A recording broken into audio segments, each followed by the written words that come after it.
Hey everybody, I'm back with another update to my blog about shaders.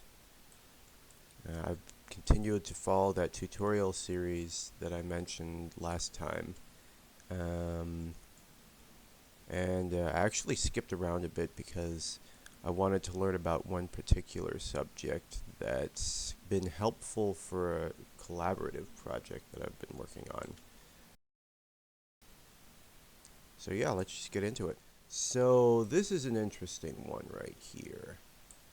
It looks like a 3D shape, but it's actually a texture, and it involves something called Raymarching. Um, and Raymarching, it just involves a lot of math, basically, and like covers a certain area of the static mesh while creating an opacity around the rest of it. So first you take the world position and then you subtract it by the object's own position. You also have to get the camera vector, um, and then you get a 3 vector constant and a single constant. And those will be the sphere center and sphere radius. So what do you do with those? Alright, so I've got the code down here, and it's basically this is inside the custom node here, which you can add inputs and outputs to change how it works. And then you can just add some HLSL code in. And this is the HLSL code I learned from that lesson. So you create a float 3 variable called ray origin, which is view direction minus world position. So basically this minus all this, and then you get another float 3, which is ray step, and it's view direction times 1. I'm not entirely sure why it's not just view direction. Now you have a for loop here.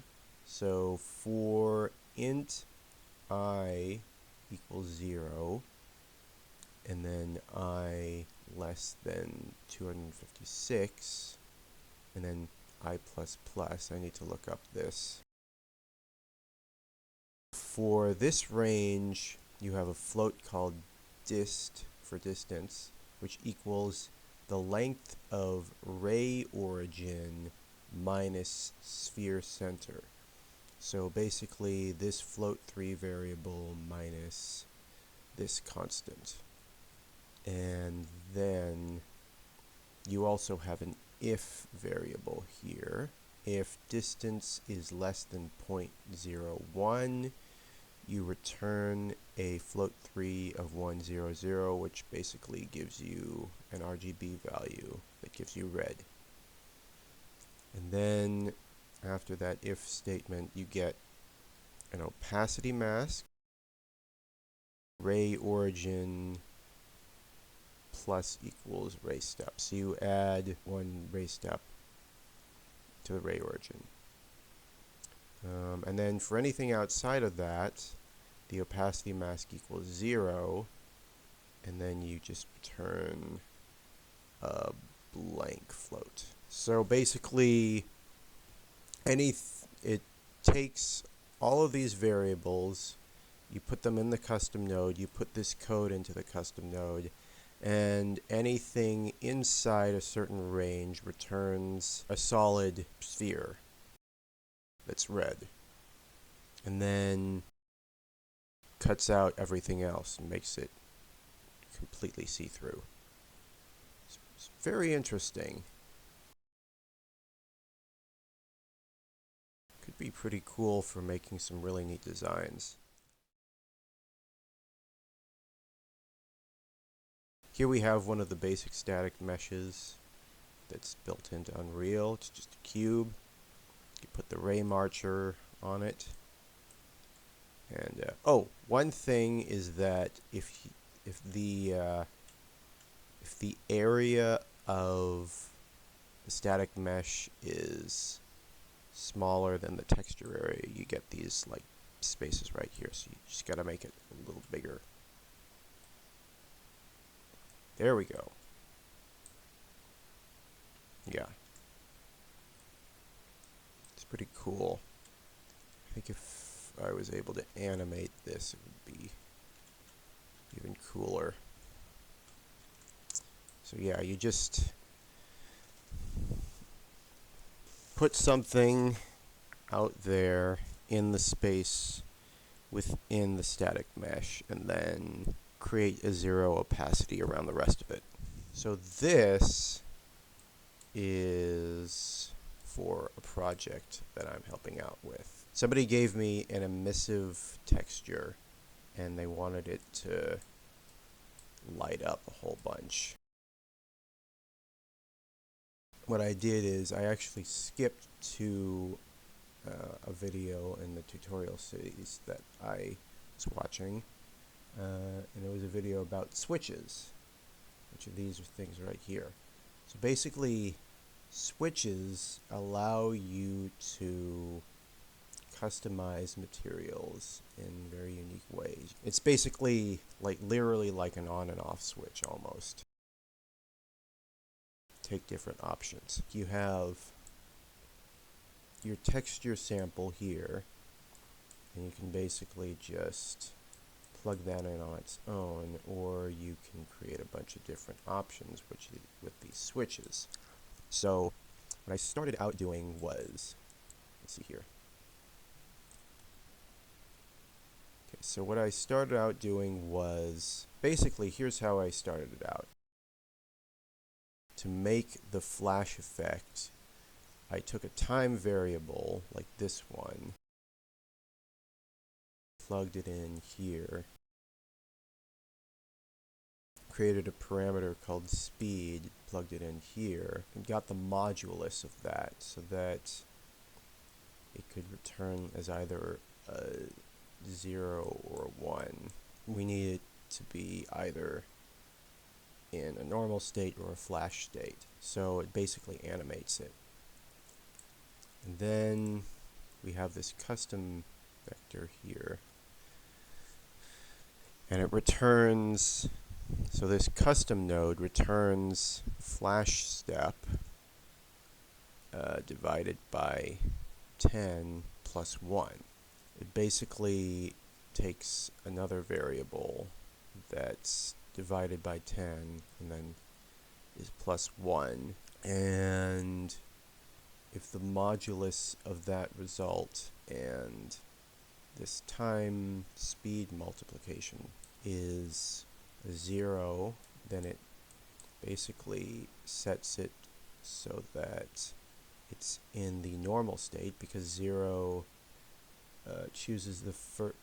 So 0, it goes basically like, you know, the regular index order. It goes from 0 to 1 to 2 to 3, 4, 5, 6, 7, 8, and 9, and so on and so forth. So 0 is the first one, and then 1 would be the second one.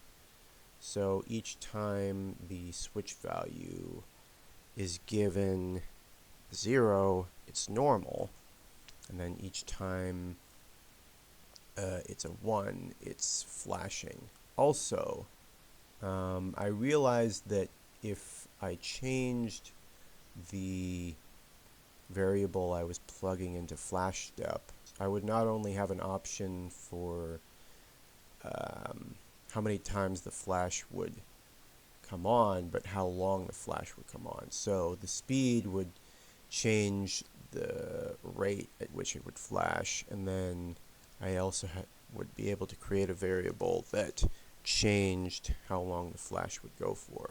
And so from there, I was able to create a duration parameter, and then I just basically condensed this into its own custom node, and it returns fmod, which is the code phrase for modulus, and then it's time times speed, and then divided by duration divided by 10 plus 1, and if the modulus of that was 0, it would be normal. If the modulus of that was 1, it would flash. And basically the way the flash works is another custom node here. It basically multiplies certain intensity and a certain color together with the UV variable, which will be this texture sample. And yeah, and then I created another switch to basically turn it on and off. So this is what it looks like in its regular state. And then, if I give it a 1, it starts flashing. And I can increase the speed, increase the duration, or decrease the duration.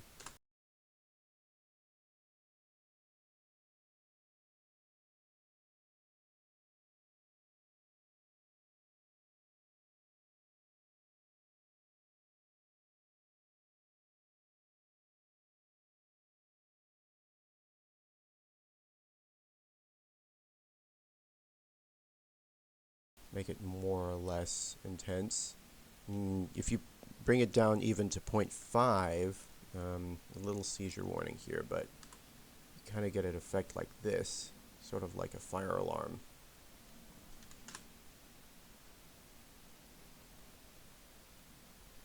So yeah, it looks pretty cool. And then if you create a material instance of this material, you do that, click into here, all of those variables, all of those parameters are available to you here. You just gotta click these check marks, and then press 1. Now, for some reason in the preview view, you have to like move around to make the animation go, but I can just put this on a material and demonstrate. Let me just put it on a stammic mesh.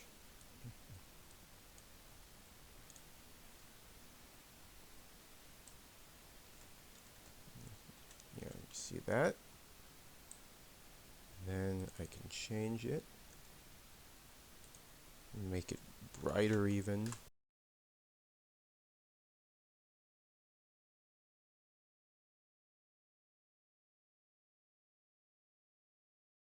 And change the color.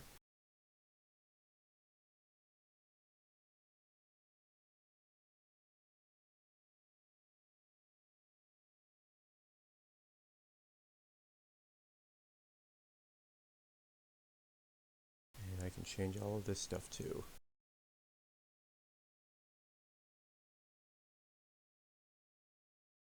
So yeah, it's pretty cool. It's been very fulfilling to learn about shaders, especially since I've had such a difficult time with learning them through like OpenGL. I think it's easier for me to figure it out with the material editor and Unreal. So yeah, that's what I've been doing this week.